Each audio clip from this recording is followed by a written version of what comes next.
After you log into the MT4 XM Trader platform, you will see the MT4 Mobile Trader interface.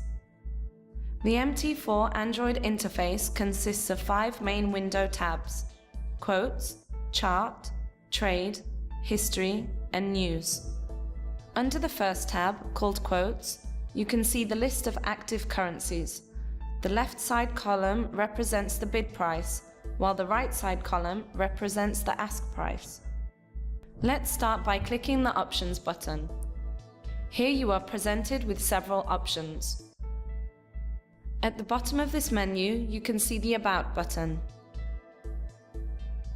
After this comes the Journal button, which lets you monitor all activities and actions taken, such as trades, login, and deposits. Next comes the Settings button, which takes you to the main Settings menu.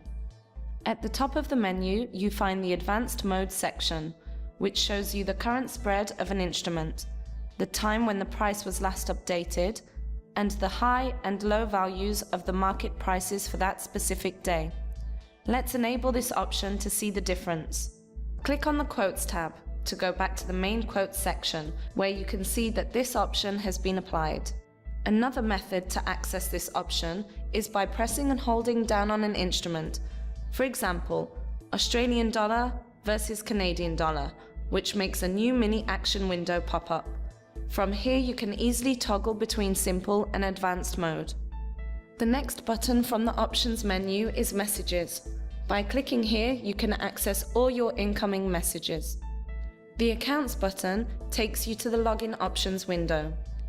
The plus symbol on the top right side of the window takes you to the Login Main Options screen.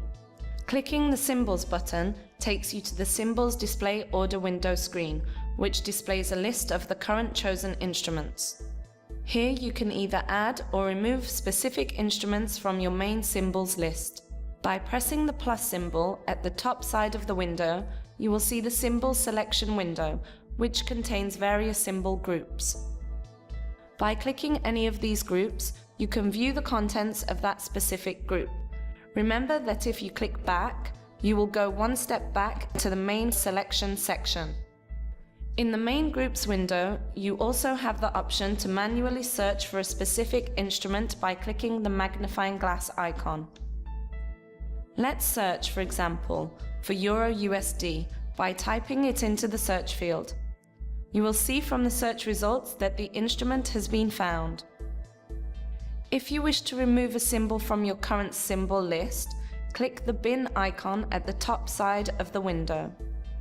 By doing so, the selection boxes will be enabled.